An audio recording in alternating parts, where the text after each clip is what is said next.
we're going to chat with Joel Bylos, creative director at Funcom of the Dune Awakening video game, the survival MMORPG that comes out June 10th.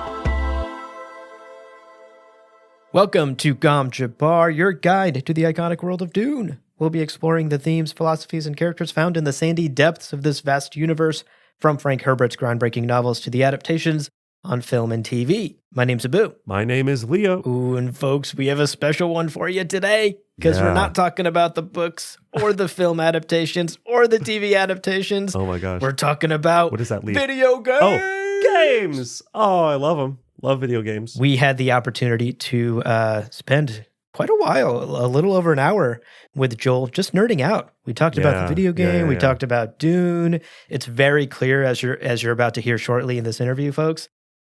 Joel loves Dune. Joel understands Dune, and Joel and the team at Funcom have really put their heart and souls into creating a Dune video game, I think. Yeah, really a best case scenario. Like having someone in his position who cares so deeply about the source material, it's a dream come true, and definitely manages to get our hopes up even higher than they were. Even higher for Dune Awakening. Yeah. Before we get too far into it, before we play you the interview, we're going to do our housekeeping. We'll make Shout Out Mapes proud. And let's start that off with a spoiler warning. So Dune Awakening takes place in an alternative timeline, but we did, in our conversation, talk about things ranging up through about God Emperor of Dune, more or less. So we recommend, just for the best experience, make sure you've read the first 4 books. It's not going to be catastrophic if you haven't, but probably best if you have. Now, of course, up top, a huge shout out to our Kwisatz Haderach level patrons, Daniel, Dion, and Seth, Red, and Greer. Folks. Yeah. If you two were companions in video games, you'd be in my party. I'd never swap you out. Yeah. Locked in for the whole game. Best equipment. Who needs another party member? It's just our boys, Daniel and Seth. I've only got one med kit left. You get it. I'll give it to them. Make sure they're topped off, full HP. That's right. Yeah. Never letting you drop below full HP. That's how I'm going to play this video game. That is a very weird and convoluted video game way of saying thank you to our Kwisatz Haderach level patrons. But of course, our heartfelt thank yous extend to all of our patrons at every level who continue to build the foundation upon which this show runs. Thank you for making Gom Jabbar possible. And hey, if you can't become a monthly supporter on Patreon right now, totally fine. We understand. It's a crazy world out there. You can still show your appreciation if you want via a one-time tip. Buy me a coffee, and that link is in the show notes. Okay, housekeeping out of the way, intro out of the way. The game plan for today's episode, very simple, folks. We're about to play our chat with Joel Bylos, creative director of Dune Awakening. It's all about the video game. It's all about Dune. It's a really fun time. Joel was a great guy, and we had such a blast nerding out with him. Yeah, it was fun. So before we jump into that interview and hit play, let's take a quick break. Let's prepare ourselves.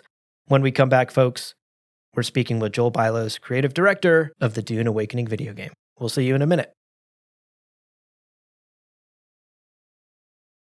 Joel, thank you so much for your time. Lovely to have you on the show. Before we talk about Dune Awakening, that's what we're primarily here to do, we would love to get to know your history with Dune a little bit first.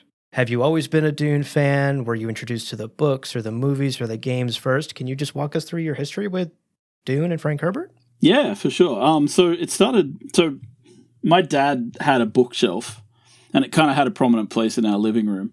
And I used to sort of, when I was 8 to 12, I used to read books off that bookshelf, right? And I used to pick up books.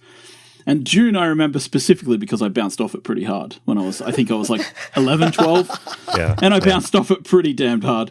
And I remember I played a lot of PC games around the time, like 92, 93 was when the Cryo game came out. And I played the Cryo PC Dune game, and I loved the music and I loved the atmosphere.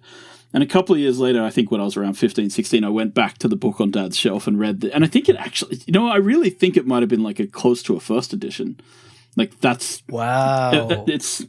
it's pretty. I just remember the cover is that. Yeah, it's the one with the yeah. Anyway, it doesn't matter. It's cool. And so dad had that, and I remember reading it then, and it still wasn't like when I was 15, 16, it still wasn't like clicking in the same way, right? Like that I think it does when you're a bit older. So anyway, yeah, I obviously watched the 84 movie. I played the RTS. Dune was always kind of there, and I recognized its influence on a lot of the sci-fi because I read a lot of sci-fi and I'm interested in sci-fi. And so I recognized it, but I never really understood the reversal Messiah story that's going on, and I hadn't really picked up on those clues. And then I read it again when I was at university, and it kind of all fell into place, and I was like, okay, now I get it, right? So then it was just a brilliant book, right, for a long time. And then, I guess it was like 2019, 18, we sort of heard that we might be able to work on it, and that was when I went just kind of and tunneled deep, went burrowing through all of the books and all of the universe, and was like, okay, this is fantastic, it's great. So that's kind of my history. Yeah. Oh, that's excellent. That's amazing. And then since then, so you've made your way through all 6 of Frank's books. You've put yourself through that journey. I have done all 6 of Frank's and quite a few of Brian's as well. Wow. So I don't think I've done everything of Brian because there was a writer who we hired, and I was like, I'm making you do I made him do everything because not because I don't have the same passionate hatred that some people in the community do for the Brian stuff, but I was more like, I need to focus on really digging into the first 3 because that's where our game kind of takes place, and I really wanted to like be the guy who knows every detail of those 3. And then I had someone else to sort of handle a lot of the periphery stuff. It's actually kind of a hobby. It's a little, I'm sure it's a little arrogant and annoying, but like people call out the game for not being true to lore. Yeah. And then I go and ask them to like cite what they're talking about. And almost never can they, right? Yeah. Almost never. Right. And then I'm like, because this is the line I used for my interpretation of this, right? And I love doing it because I like. Joel's got the receipts. Joel's like, let me flip through my. You know. But it's my job, right? Like it's also my job, right? And I feel like when you got to take on Dune, there's a weight of respect you've got to have for the source material, right? And I can say like the game is not 100% true to Dune. That's just the reality. But I can tell you why and where it isn't. And that's also important, right? Like, and that's the relationship you want to establish with the fan base in a way. You kind of want to be able to say, no, trust me, I know it very well, and I also know why we diverged in these places, right? For whatever reasons. Yeah. Yeah. Well, not to throw you into hot water right away, but which one's your favorite book and why? It's okay. This can be very divisive. Yeah, no, I'm very partial to God Emperor, weirdly enough. Yeah. But I don't know. I think 3 might actually be my favorite. Yeah. I like 1, but 3 kind of. I think if you take 1's like, 1's setting everything up, so of course it's huge. Yeah. 2 is more philosophical. Yeah. And then 3 kind of, I think, brings elements of 1 and 2 together in a really satisfying way that I think kind of pays off, right? So that's why I think 3. There's a lot of stuff in 3 that I like to reference, and I mean, I'm right there with you. I think when we did we read through the books, but then we did our coverage of them and our book clubs of them, and picking through the Children of Dune, it's like there's so much with Alia and the Baron, and the Preacher comes back, and then there's the worm skin suit and the deep desert Jackarudu is the first time we see Jackarudu. Exactly. It's a really good time. I think that's a very defensible answer. Now, for our fans and for us as well, like I've worked a little bit in the game industry, but not a ton. Can you talk briefly about, you are the creative director for Funcom on this game, on this project? Yeah. What are you doing? What are you doing, Joel? What's a day in the life of Joel look like? I mean, it's very different now to how it was in the beginning. But the way I like to describe game development is, especially a creative direction, right, and vision. You have to have an idea in your head of what the game is supposed to be, and then every step along the way you imagine that you're in a boat and I'm steering the ship from the top of the boat and I'm going like, oh, it's not that island. And people are like, I can see an island with palm trees on it. And I'm like, yes, it has palm trees. And they're like, palm trees with green leaves. And I'm like, no, it has red leaves on it. Right. And they're like, oh, okay, so it's not that island. And so you're describing the game that you see in your head. You're trying to describe it without perfect detail because the game's not finished. So you're continually giving vision for where you're trying to go. So it's inspiring people about what we're trying to achieve here. It's setting guidelines for the game, like so that people, because let's say we have a project of several hundred people here, and those people need guidance and they don't all need to talk to me individually. So I have to create a mental model for them of what will get us to the vision of the game. So part of that is like giving them checklists of things that they're like, oh, like, this is the thing that I need to be doing. If I'm doing this, I'm on the right path, right? So they go and check these design principles and these pillars of the game that we lay out. So my job is setting all of that up and then working with like, a game director whose job it is to actually make the gameplay feel as tight and nice as possible. An economy director whose job it is to set up, the systems in the game so that the economy flows, a world director to make sure the world captures all the elements of Dune. And I kind of sit above them and work with that team. And then all of that trickles downwards. That's excellent. That's very great impressive. To hear. Yeah. And you actually have you have a very impressive career making games that spans decades. And so I'm curious, Dune Awakening is being billed as a survival MMO title. What are some lessons that you've learned over your career and from these previous titles that you're bringing into Dune Awakening and making sure you do even better this time? I worked on the Conan games, and I've worked with Conan for a long time. And Conan is also it's a 1930s like IP created by Robert E. Howard. It's diving into the books. I have them all up here on the shelves too. Nice. and like, I think what I learned there was how like, so there's a lot of games and a lot of people make open world games and a lot of people make generic fantasy settings and a lot of people make games that are like, there's science fiction games. There's all kinds of things. What you really need to do, in my opinion, and sort of the core lesson I've learned, and probably the thing that I think defines me a little bit as a creative director, is like the source material is the source of both your limitations and your opportunities, right? And so you really need to lean in as hard as you can. Like, don't make a game that is like, oh, I want to make this game and I'm forced to put this skin of an IP on it. Do the opposite. Make your game match the IP as best you can, right? There'll always be compromises, but that's kind of, I think, and I think like Conan is like, it's an IP I love as well, right? And I fell in love with the writing of Robert E. Howard. Like it's stuff from the 1930s and it just flows and it's so vibrant. And it's kind of, and then moving to Dune, which is much more mature and philosophical. It was super interesting for me to just be like, how can I take these IPs and make them work make them the core of what we're trying to build, right? Yeah, absolutely. I'm curious, why MMO? Because MMO is a pretty notoriously difficult genre to break through in the gaming industry. In the early conversations you were having, was there ever a point where you thought, let's make an RPG. Let's make an action-adventure game. Dating sim. Dating sim, pick your Duncan, Idaho, whichever one. So I think like the best answer to that question, oh, geez, the Duncans. Yes. That'd be a good Duncan dating sim. Yeah. Anyway, I'm just absolutely. Just going to move on. But I think the answer to that question is that Funcom so this is more of a framework type thing. Our company makes multiplayer games, has done for a long time. It's a strength of us. I don't think you want us trying to make an Assassin's Creed. We aren't that company. I don't think you want us trying to make a Baldur's Gate like style Dune game. We aren't that company. What we do and what we believe, I think at our core, is that we make social multiplayer games that people can like enjoy with other people.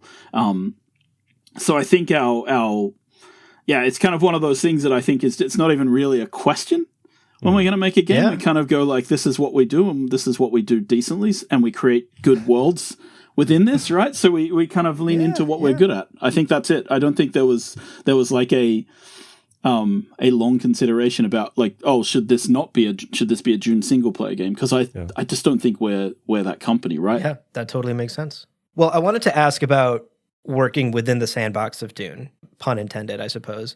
Like working on such a big and storied IP with such history.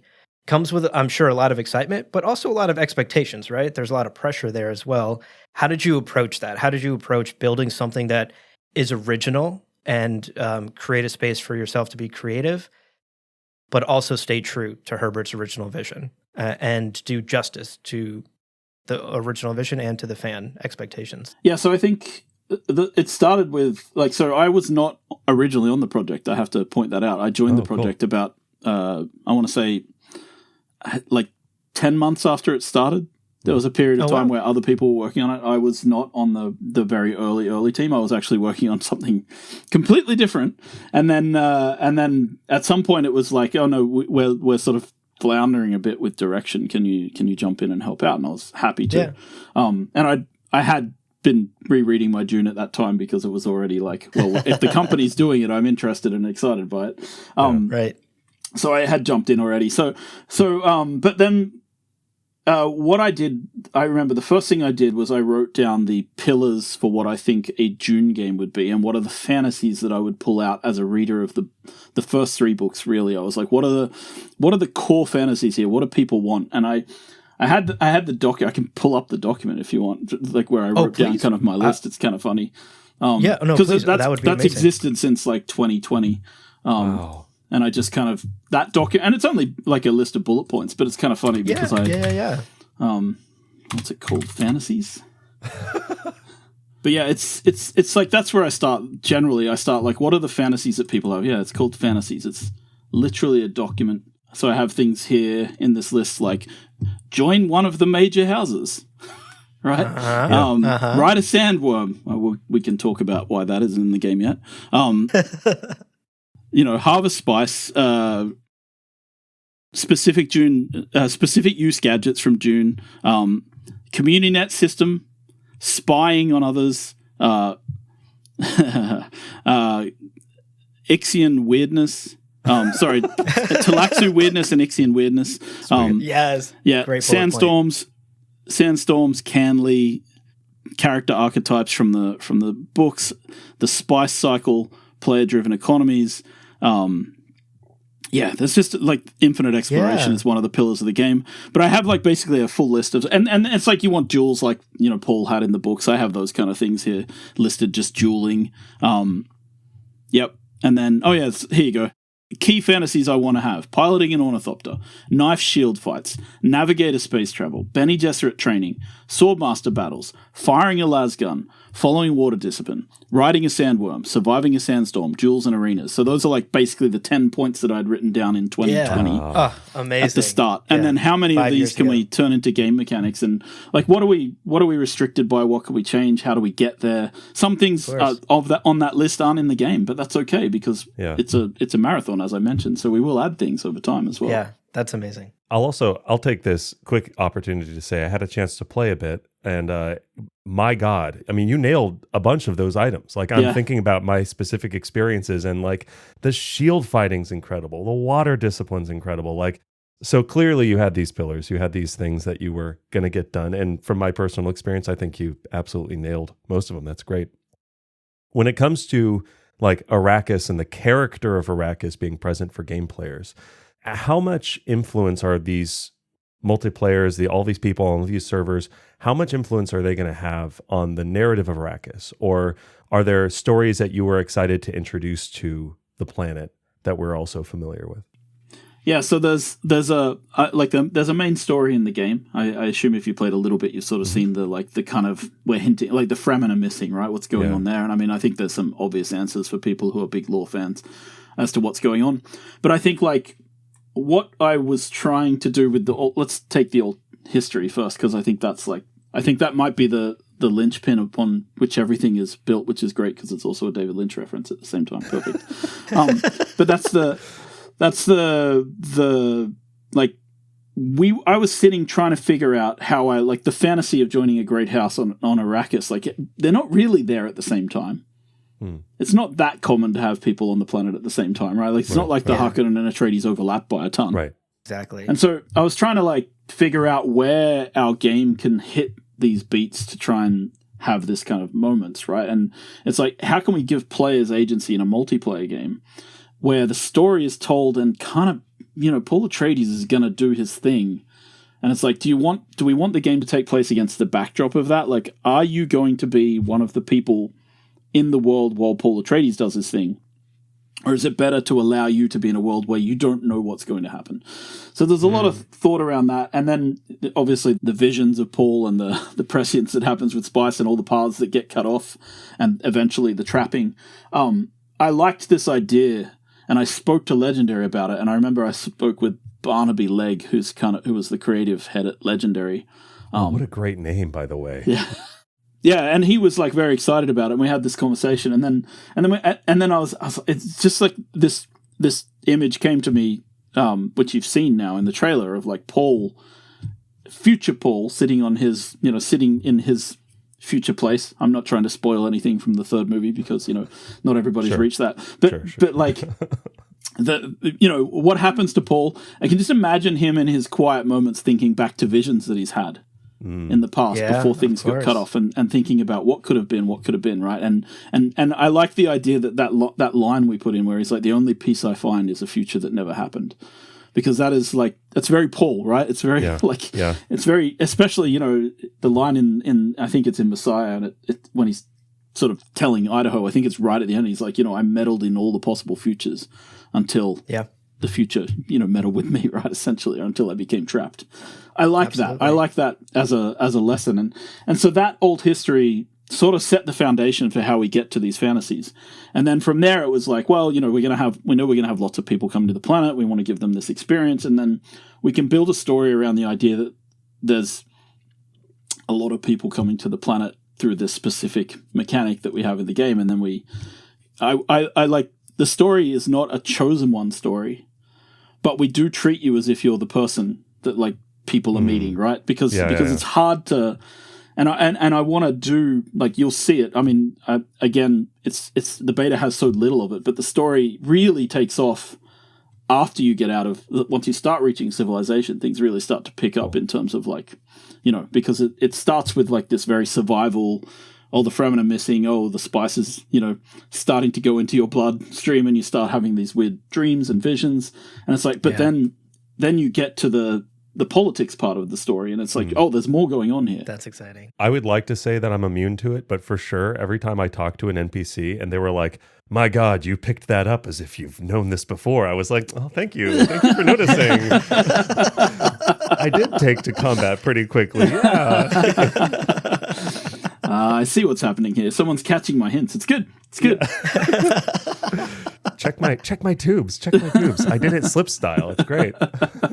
I'm actually, we're kind of already talking about some of the mechanics that are in the game. There's a lot of very lore accurate mechanics. How, for example, you manage hydration and gathering water, and sort of the water discipline that you have to maintain out in the desert. Things like knife combat and how shields work. Is there one mechanic that you're particularly proud of? I mean, I like, the cop-out answer is the sandworms, but I thought we were always going to try and nail the sandworms because they're such an iconic thing. So I think the thing that I'm most personally kind of proud of, just because I always had this vision in my head from the moment I read it in the book, and it's one damned line in the book, and that is the Dew gathering, where you have the Dew Reaper, like the Holtzman scythe. And you pass it over the top of the flower, and it sucks the dew up. And the way that all came off in the end, it's just satisfying to me, because it's not only like it comes back to that principle we were talking about earlier. There's no other game, no other universe in which this exists. Right. And to me, that is like that is the quintessence of why the game is succeeding at what it's succeeding at, right? Because one of the, like, we have these design principles for the game, right? Things that are, like, hey, I mentioned the mental checklist, this mental model. And like the first of those design principles is make your design fit Dune. Do not make Dune fit your design. And that's why so many of the things in the game feel accurate. It isn't because people didn't want to be lazy and shortcut and make the shields work like they do in Halo. People absolutely wanted to do that. and every time somebody came to me with a prototype of something that looked like a Halo shield, I would tap the fucking sign. And I would be like, guys, don't make me tap the sign. Right? Right. It's the like, Ted make your Lasso design- believe sign, but it just says Dune. It just says make your design fit Dune. Do not make and like people, but you know what? Like that's what makes a game. That's what makes this a Dune game and not any survival game with a Dune skin. It's why I get. Yeah. You should see how frustrated I get when I read online people going, "Oh, it's just a survival game with a skin. It's just standard survival mechanics." I'm like, yeah, but that's no. We worked our asses off to make it not that. Like we did everything. We tried so hard.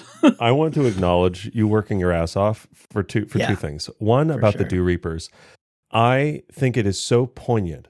Until the point at which I actually could manufacture a Dew scythe, I was only getting water primarily from like purifying blood, which like, what a brutal cycle of like, well, I killed a bunch of people, better make sure I get their blood, you know? And it's like, that is the sort of off-worlder just trying to get by, like rough solution.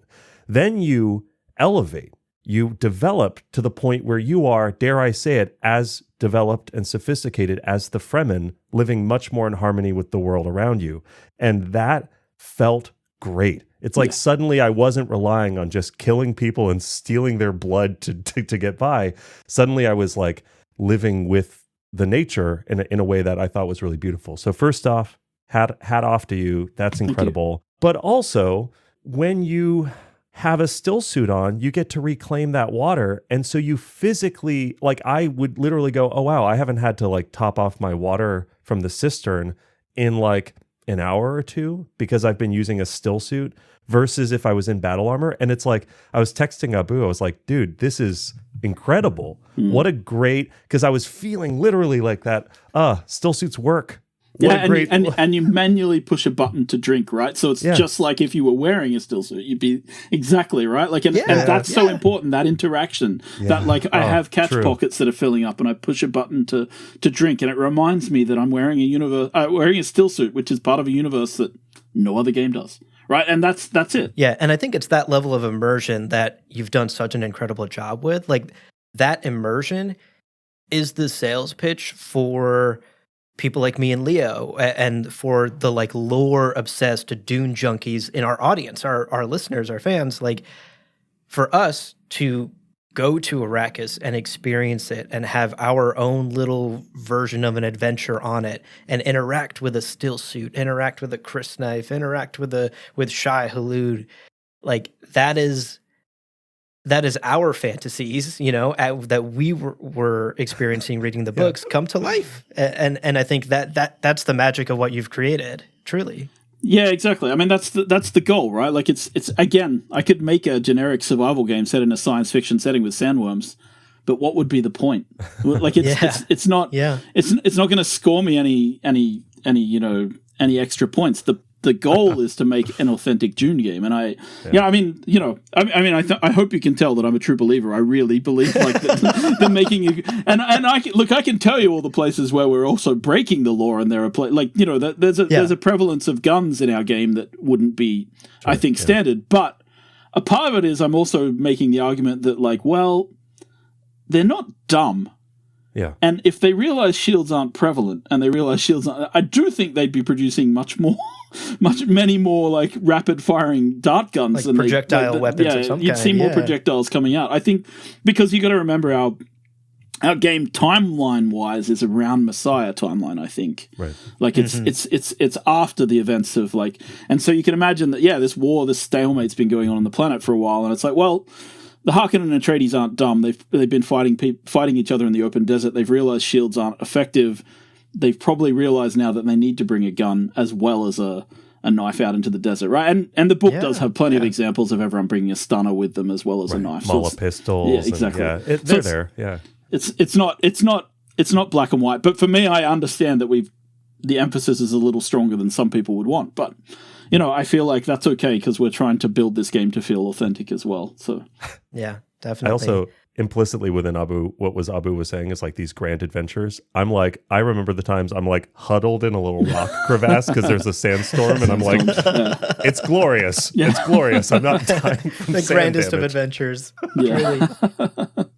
Well, along those lines, and speaking of immersion, Joel, do you have any favorite Dune Easter eggs that might not be so obvious even to huge like lore fans like us in the game, or are there any things you want to make sure that the players in our audience like keep an eye on as they're playing? Some small details that you had a lot of fun really sprinkling in. So I wrote the item descriptions for every unique item in the game. You wrote them? Oh, that's great. And I named every location in the world. So a lot of what I do, and it's a process, it's about making a world feel real, right? So a lot of what I did, so I give this example, but there's like a dozen across the unique items and things. But there's a great example here that I think shows how players and lore nerds and just general people who pay attention to the game, all of us can be satisfied. So there's a knife, you probably got it in the beta, it's called Kalef's Drinker. Did you find that knife? Yeah, it's great. So there's a cave called Kalef's Stand. Kalef's Stand is a location, and on top of that there's a little memorial left behind, right? And you don't really know why. But if you read the description of the knife, it talks about how this young Fremen, Wali, who came to this valley to do the trials of Akal, was trapped by Sardaukar. And he fought the Sardaukar off for days.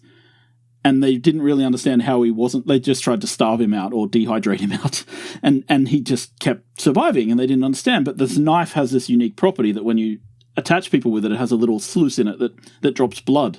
So you can attack people with it and get blood. So you don't have to withdraw blood from their bodies afterwards. You can actually hit living people and take their blood.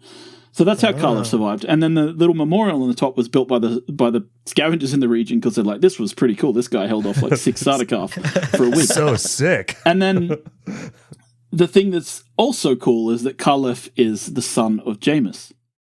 Oh no! One of the two boys who was so proud when Paul came into the siege, right? And it's like, what would happen to them in this alternate universe? The 2 boys that Paul abandoned, just to put that on the record. Frank forgot, and Frank was like, and now Haraz married to Stilgar, and you're like, what about Paul's children? Wow, that's an amazing detail. So Kalef is one of the boys. Kalef's one of the 2 boys. He's the older of the boys, and like it's just like it. It doesn't matter. The story works whether you know who Kalef is or not. But if you're reading Dune one day and the name Kalef comes up and you're like, oh, wait a minute. Like it's just enough, right, to make that connection. And I think it makes the world richer. It doesn't need to, I don't need to tell you like the full backstory of Kalef's life. I don't have to tell you anything. You just need to go, well, of course, Jameis didn't get killed by Paul in this universe. Right. Jameis lived. Kalef, his son, probably went to take the trials like any young Fremen would, and what happened here, right? And then this is just his very sad, tragic story, but something that you as a player, like, it's like, I got a cool knife, there's an interesting story, I found a cool location in the world called Kalef's Stand, it must be tied to this knife in some way. You can read the item description, and if you don't know who Kalef is, it doesn't matter, but I know, and I care, right? And that's important. Oh, Joel, we are going to do so many episodes on stuff like that. Now you're going to find out that I lied and there's only one like that in the game, and you're going to go looking through all the others. Yeah, I was going to say, damn it, Joel.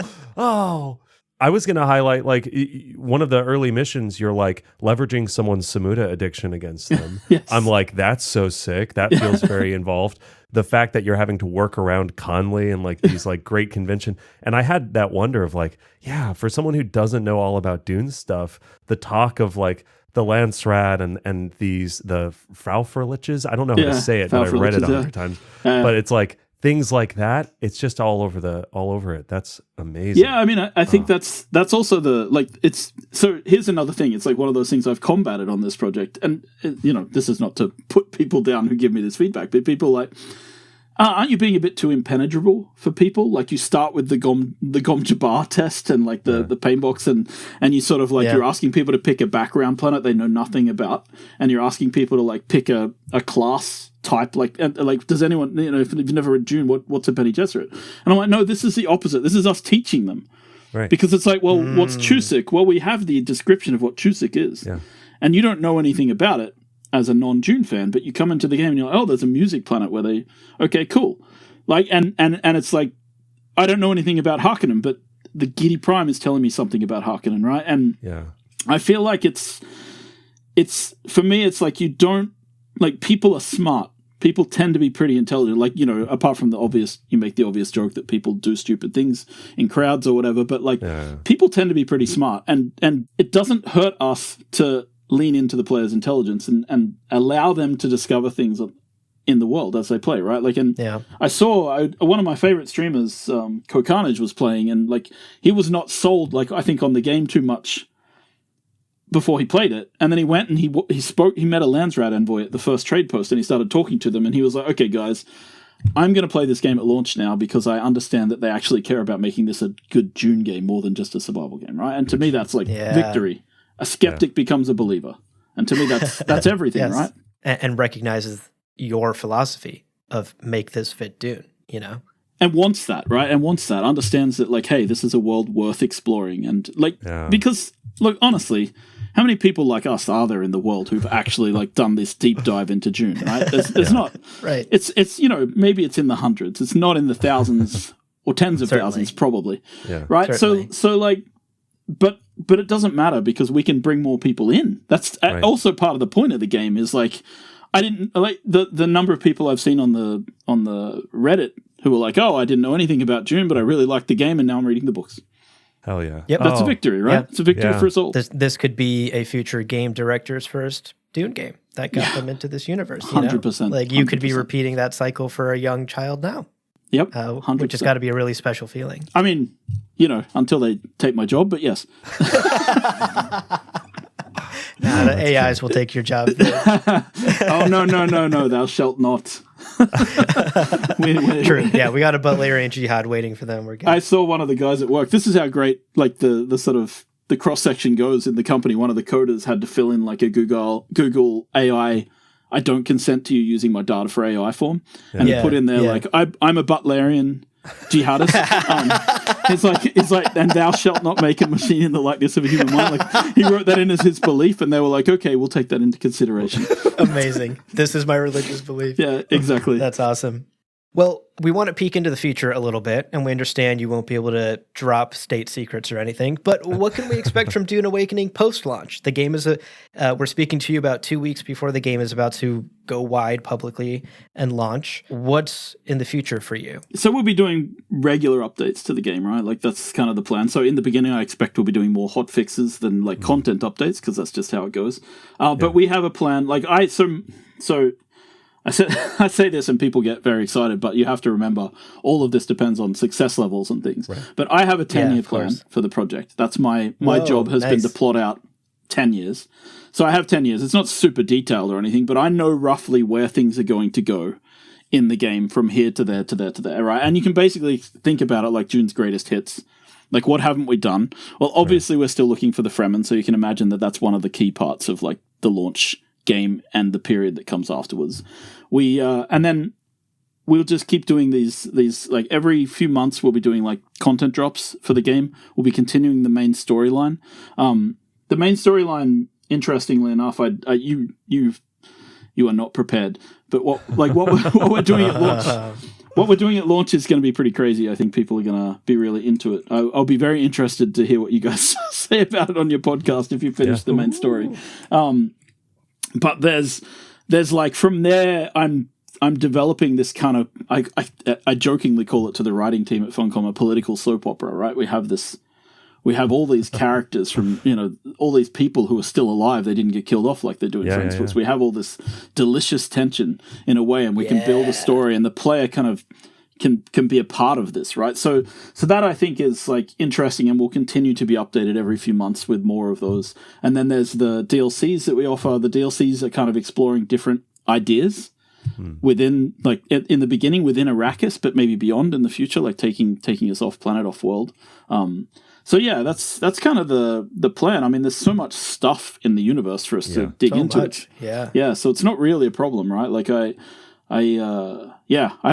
like I said, filling out 10 years wasn't actually that hard for me to go like this and this and this and this. It's more like the details of what's beneath those things that are going to be interesting, right? And how do we steer between things, right? So yeah, that's kind of the plan post-launch. One of our key things is our narrative principles for the game, right? And our narrative approach to things. And I think it's really interesting because like we get to ask interesting questions. So we think of Arrakis as an eroding force. right? It tears away and strips away things, right?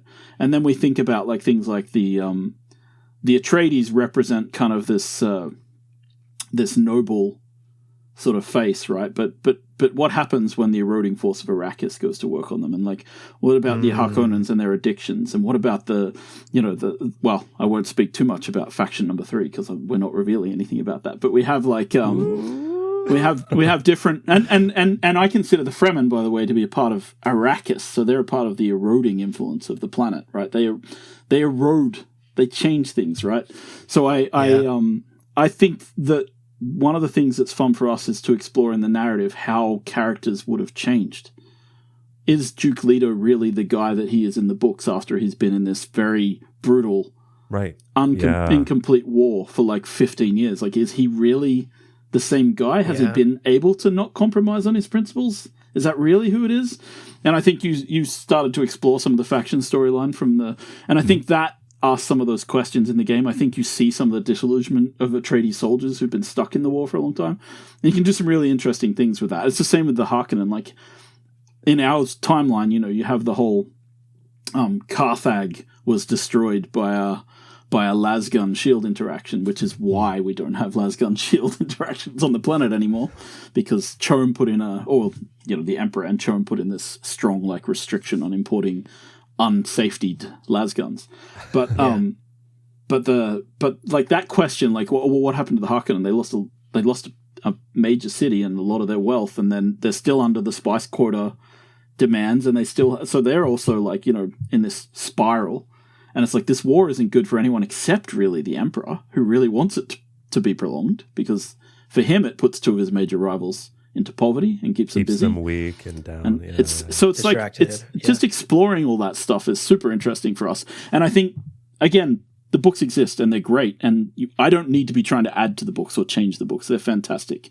The movies as well. So like we can tell a story, and it's not about like our ego and thinking we can do it better. It's just like, hey, you're a fan. You've done all these things. Maybe we can do something that's a little different, right? So you've got something to explore. Yeah, and all of these things you're exploring are so in line with the themes in the books themselves, that eroding influence. Can you hold on to your morals? What happens in the face of, extinction level danger, that sort of thing? You're asking a lot of those same questions in your hypotheticals. Also, the Red Duke Leto having propagandists and going, I have to play this dirty game because that's what we're in. And you think about those hints explored over 15 years. That's huge. Did you listen to his propaganda station? I did not. No. I'll have to stop by. Yeah, no. If you when you're playing the game, when you push N, it opens a radio station screen, and you can listen to Miners Guild Radio, the Harkonnen propaganda station, or the Atreides propaganda station, and it's just radio shows and plays and things. So while you're walking around, you can listen. Like while you're running around the world, you can just be listening to the radio. Oh my god! At the community. So it's kind of fun. I'm very proud of that feature. I think it's cool. I wish we'll get more content as we go, but it's so much fun to like hear interviews with Atreides soldiers about battles they were in, and sort of hear that like the propagandist is trying to get the positivity out of them, and they're like, I don't really think about it. I don't really think about the victories. I think about my comrades, and they're like, no. What about the victory? Atreides honor. It's just fun to write that stuff too. Yeah, right? Yeah. That's amazing. Oh no, Joel, you've ruined my life. I spent so much time playing. Right, there goes our productivity for the next, who knows, Apologies forever, 10 years, it sounds like. It's okay, you're forgiven. Well, Joel, you've been very gracious with your time, and you've given us a ton of time. If you don't mind, to wrap up here, we just have some fun, slightly off topic, just rapid fire questions we'd love to just hit you with, if you want to just rattle off some quick answers. I'll do my best. Up first, we already talked about your favorite book. Do you have a favorite Dune character? Maybe. I mentioned God Emperor. I think Leto the second. Is like, it's a tough one, right? Like he's such a great character in so many ways. So let's go with that, and then I think that's he's probably my favorite. I'll go with that. That's fine. Great answer. I think his real answer is the Laza Tigers. I think his favorite character is the Laza Tigers. Oh, I know. I was tempted to say Fade. but I won't.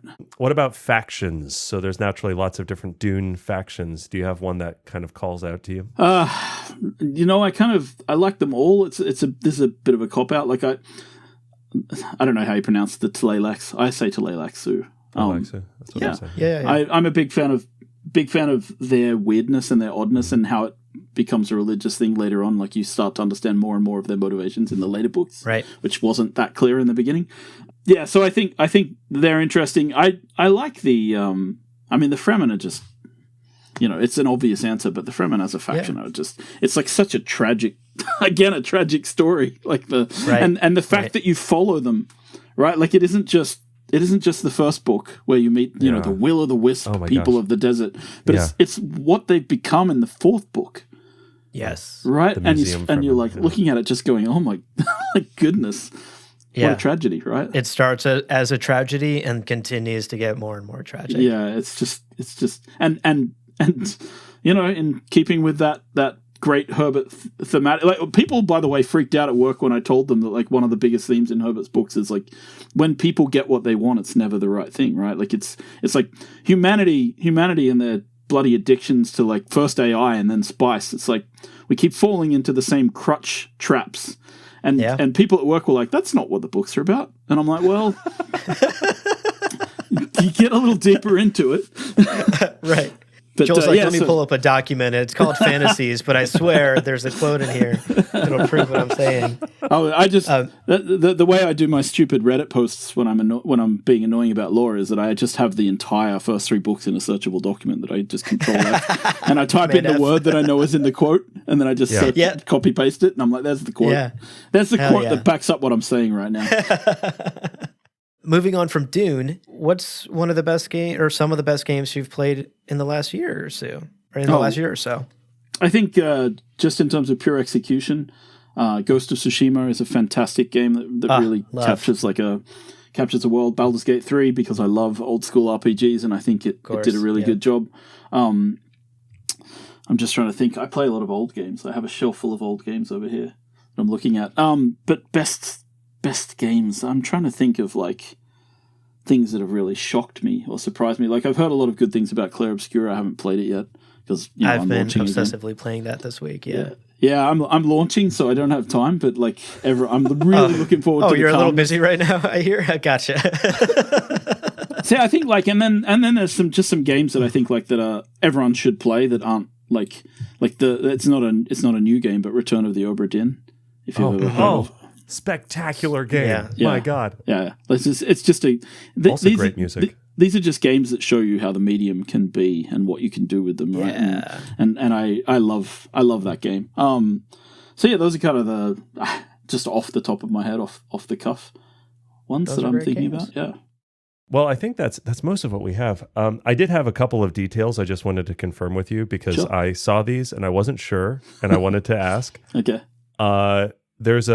Are those Cheops boards in the various like scavenger camps and stuff like that? Little pyramid chest? Yeah, actually, I'm waiting on. This is actually something that Legendary told me they had when they made it for the movie. Someone had written up some rules. For how Cheops could work, and that they were going to get back to me on whether I could get the rules so we could implement it in the game. So it may come in a future update to implement a version of Cheops. So that'd be so like fun. A mini game or like something. Like a Gwent style thing where you can stop off at the bar and play Cheops against someone. Yeah, I'll probably not turn it into like a card collection game like Gwent was. Just a little 3D chess game. It'll be fun. Yeah. Now, okay, in the pub in Harco City, Hanover's, is that a Furwell skeleton? Yes. Yeah, I think Hanover is there and he's drunk, and if you talk to him, he talks about being a whaler. I went there out of order, I think, because he's like, "Come back when you have something to tell me." And I was like, "Okay, yeah. Right, maybe it's his daughter. His daughter certainly works in the bar, and she talks about it a bit as well." Oh, sweet. Yep. And this isn't even a question. I love the Tuiks. I think Staban Tuik and Esmar Tuik, all the Tuiks are great. And then I love that you see the Tuiks again in book 5, whatever. But Alara Tuik, and I'm telling you this, Abu, she calls you kitten. It's different. Oh. It's different to have a Tuik call you kitten. So I just wanted to say thank you, Joel, for giving me. I got like some odd stuff from our junior designers because I didn't realize that kitten is some creepy Reddit meme. There's like a Discord thing. It's like Discord. There's like like, and I barely know about it. Disclaimer, public. I don't. Sure. No. Yeah. Eventually, you'll run out of stuff to do, and then just have to wait for the next updates, and then you'll have plenty of time in between. It's fine. That's right. That's when we'll get the podcast done. Is in between Dune Awakening stuff. Do it in the game. That's right. We'll podcast in the game. We have the radio station system, right? So we'll just put you on one of the radio stations. You need content for the radio stations. Just like anyone who wants to listen, that's fine. Right. Well, Joel, is there anything else that you wanted to make sure you mentioned today that we haven't asked you about? No, I just wanted to say thank you to you guys actually for running the podcast and caring about Dune, and it's because obviously you guys are really into it. I loved, by the way, that you've gone through this journey of becoming the Dune guys that you are. I like that. It's fun and it's super interesting. So thanks for the podcast and what you guys do as well. It's all of us are sort of working in the same milieu here, and I think it's great. Hopefully, rising tides lift all boats, and everybody benefits from things going. So great stuff, and thanks to your audience, to everybody who's a Dune fan out there. I think it's a great IP, and it deserves. It has this intellectual recognition, but I think I'm glad that with the Villeneuve movies, it's starting to get more of just a general mainstream kind of recognition, because I think it deserves it as well. I wish people thought more about the questions that Frank Herbert was asking. 1,000%. Yeah. It's so relevant. Yeah, with the rise of populism and AI and all of There's just it's why I love Frank so much, because he had so many things he wanted to talk about. Right, and he was just trying to find the medium to get them to people, and that's what sci-fi at its best does.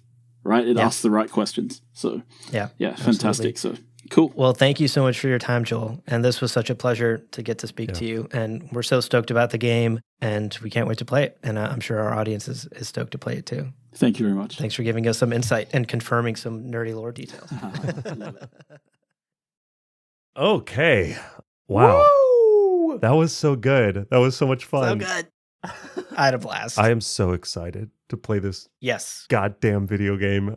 And I played it a little bit. I want to play it so much more. I'm excited to see what he's talking about with some of the, like where the plot goes. But it also is so clear to me that even if there is some, like, I almost want it to be like, hey, are we going to get Thorses in the game? Are we going to get Sligs? Can I eat Slig in the game? Yeah. I have such full confidence that if this game is successful and people are playing it and Funcom, continues to put its weight behind it, I have so much confidence that Joel is going to put that stuff in the game.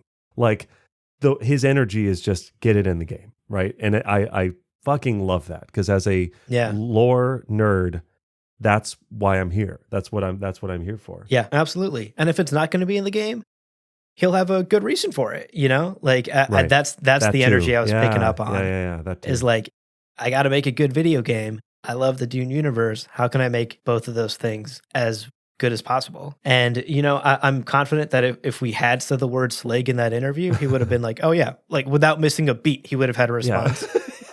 Because he honestly, it's rare at this point. We've been doing this fucking podcast for like 5 years now. It's rare that we have someone on this show that meets us at our nerd level when it comes to Dune in particular, because but that's not possible, right? It's not realistic to expect anyone to have dedicated 5 years of their lives to one specific thing and to talk about it every week nonstop.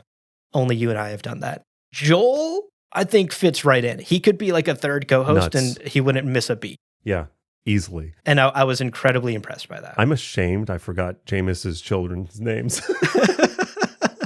Like, that's wild. That's wild to me. I've used that fucking knife he's talking about, and I didn't recognize it as... Yeah. Yeah, the deep cuts. It ultimately, like when it comes to the video game, it just instills confidence, I'm going to go in and I just know that I'm going to be getting to experience a passion project from somebody who loves and admires and respects this universe as much as I do. Yeah. And ultimately, like, even if the game itself is good, not great, what will elevate it to great for me in particular will be that. It'll be that extra layer of love that is sprinkled on top of the gameplay mechanics themselves, the Dune love, the Dune lore, the Dune of it all. Yeah. We've talked a lot about like you make a new thing in this IP, you're kind of adding something to the timeline that will be there forever. Like this will always be, as you said toward the end, like maybe this is the game that someone gets someone into Dune and then they're a game director in 30 years. It is clear that he takes that seriously. And that's really wonderful to see. Again, we will be talking about Dune Awakening once the game is fully out, which I think when we release this episode will be any day now. We're going to be talking about some of those things that we've found. We're going to be talking about some of those deep lore references that, of course, they've managed to work into every nook and cranny in the game, reading all of the custom unique item descriptions. Now I need to read I normally I'm just like, whatever, fuck this description and move on in most video games. But now I'm going to have to read all of them and like take notes. Oh my God. Honestly, it's going to be so fun. And I remember that story of the young Fremen in the cave, but I was like, I didn't put, oh God. So what, I'm such a failure. Connecting those dots will be so fun. Yeah.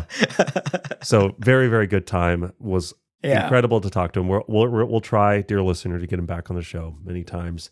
And it would be great to have some Gom Jabbar on the in-world radio. That'd be so honestly, cool. That's the dream. That's the dream is Let's like get us on podcast. that in-game radio station. Even for a cameo. I would do a little cameo, do a couple line reads for like a 2-minute thing. We're just two smugglers sharing our takes on recent goings on on Arrakis. That'd be cute. I'm gonna pitch Joel on the. I'm gonna text. Yeah, text Joel quickly. Yeah, please. All right. Before we let you go, dear listener, we want to remind you of some ways to support the show and to keep in touch with us.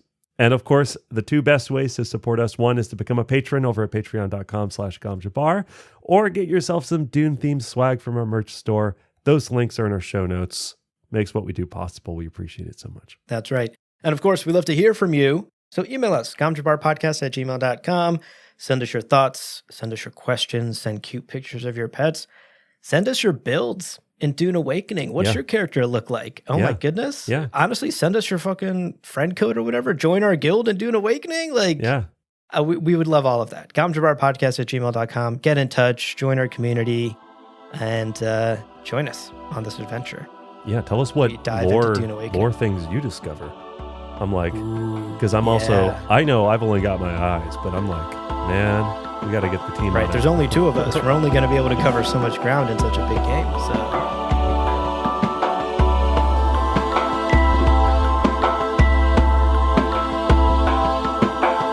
Well, friends, there is no real ending. It's just the place where you stop the recording. But this podcast is always one step beyond logic. So help spread the word of Muad'Dib and leave us a review on Apple Podcasts and Spotify. And be sure to check out the other shows on Lore Party Podcast Network on loreparty.com. You can also follow us on Twitter and Instagram @lore_party. Thank you so much for listening. And remember, whoever controls the podcast controls the universe. We'll see you on the golden path.